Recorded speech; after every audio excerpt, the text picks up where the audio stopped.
Assalamu alaikum dear students. How are you dear students? Today our discussion topic of cell biology is active transport.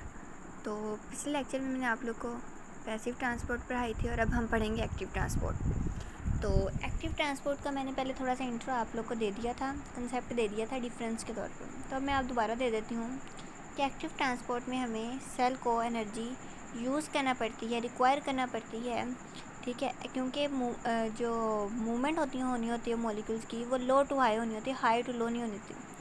जैसे मैंने पिछले lecture में भी आप लोग को एग्जांपल दी थी कि जब हमने सीढ़ियाँ चढ़ना होता है तो हमें एनर्जी रिक्वायर होती है, हमें ज़्यादा हमारा सांस फूलता है, हमें जब तक हम खाएंगे नहीं पिएंगे नहीं तब तक हम प्रॉपर सीढ़ियों को नहीं कवर कर सकते एज़ कम्पेयर टू अगर मैं पैसिव ट्रांसपोर्ट की बात करूँ तो ऊपर से नीचे आना, हाई टू लो है, तो उसमें इतनी एनर्जी रिक्वायर नहीं होती इतनी जल्दी हमें जाने में। एक्टिव ट्रांसपोर्ट में एनर्जी रिक्वायर करना पड़ती है, ठीक है। इसमें क्या होता है, एक्टिवली मूव्स करते हैं molecules to where they needed, जहाँ पे उनकी ज़रूरत होती है, ठीक है।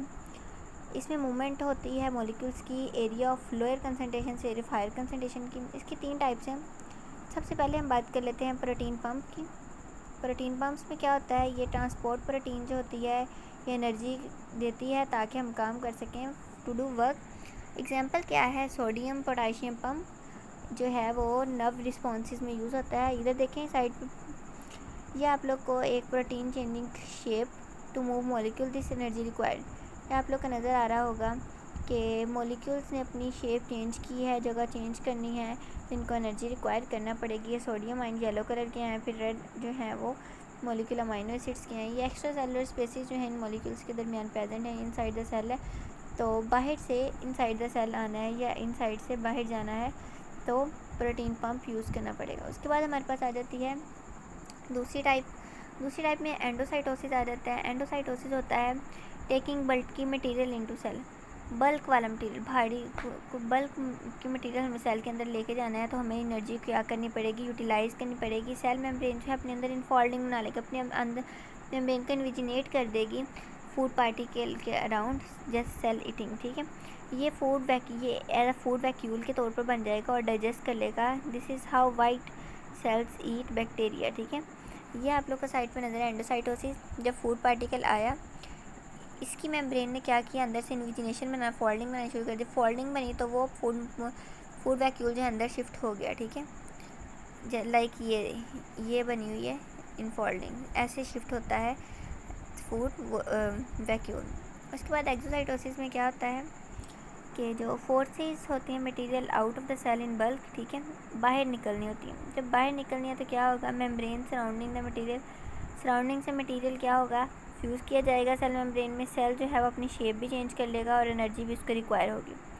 एग्स में क्या एग्जांपल में क्या होगा, हार्मोन जो हैं वो वेस्ट रिलीज़ कर दिए जाते हैं सेल से जब उनकी कोई ज़रूरत पेश नहीं आती, ठीक है। उसके बाद हम देख लेते हैं इफ़ेक्ट्स, देख लेते हैं ऑस्मोसिस के लाइफ पे। तो ऑस्मोसिस में क्या होता है, डिफ्यूजन होती है वाटर की सेमी परमेबल मेम्ब्रेन्स के थ्रू, होल्स के थ्रू, पोर्स के थ्रू।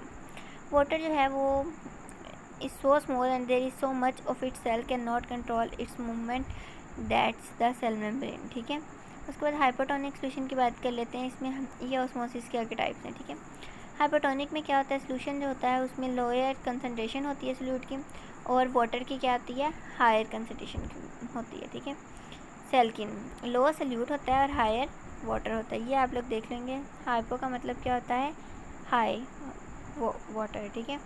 तो ये सोल्यूशन है हाइपोटोनिक, इसमें क्या है, सोल्यूट कम है और वाटर की मकदार ज़्यादा है। सोल्यूट 20% है और सॉल्ट 10% है और बाकी इनके अंदर वाटर ही प्रेजेंट है, ठीक है। ये सही डिस्टिल्ड वाटर है, सेल मेम्ब्रेन और ये एनिमल सेल बनाया हुआ है। इसका रिजल्ट क्या होता है, वाटर जो है वो सोल्यूशन से मूव करता है इनसाइड द सेल। सेल जो है स्वेल हो जाता है और ब्रस्ट ओपन हो जाता है, साइटोलाइसिस हो जाती हैं, सेल बर्स्ट हो जाता है, सेल फट जाता है जब ये फूल जाता है, ठीक। हाइपोटोनिक सोल्यूशन में क्या होता है, वो सोल्यूशन जिसमें हायर कंसनट्रेशन सोल्यूट की यूज़ की जाए और लोअर कंसनट्रेशन जो है वाटर की वो इनसाइड द सेल हो, हायर सोल्यूट और लोअर वाटर, ठीक है। अब ये देखें 10% साल्ट है, 20% वाटर है और साल्ट है। इधर देखें, ये देख रहे हैं, ये ठीक है। इसमें क्या है, वाटर कम है और साल्ट क्या है, ज़्यादा होगा।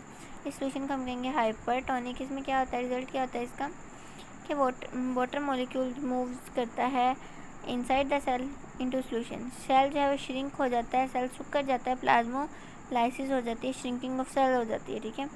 उसके बाद हम आइसोटोनिक सॉल्यूशन की बात कर लेते हैं। तो आइसोटोनिक में क्या होता है, जितनी सोल्यूट की कंसनट्रेशन होगी सॉल्यूशन में उतनी ही सॉल्वेंट की कंसनट्रेशन होगी सॉल्यूशन में, उतनी ही सोल्यूट की कंसनट्रेशन भी होगी सेल में, ठीक है। मतलब इक्वल अमाउंट होगी। अगर 10% साल्ट है और 10% ही वाटर होगा, वाटर जो है वो गोज़ होगा बोथ डायरेक्शन में, ठीक है।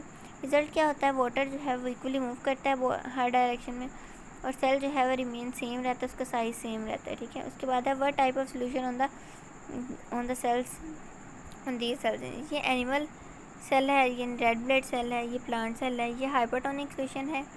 तो ये देखें एनिमल सेल की अपीयरेंस।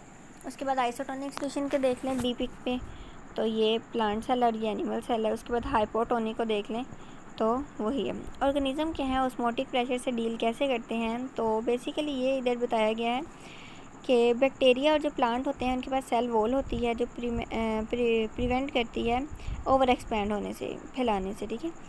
प्लांट्स में क्या होता है, प्रेशर जो है वो एग्जर्ट होता है सेल वॉल में, इसको कहते हैं टर्गेट प्रेशर। एक प्रोटिस्ट लाइक प्रेमीशियम होता है, उसके पास कॉन्ट्रैक्टाइल वैक्यूल होता है, ठीक है, जो वाटर को कलेक्ट करता है और फिर पंप करता है, करवाता है और पंप करता है और प्रिवेंट करता है ओवर एक्सपैंडिंग से, ठीक है।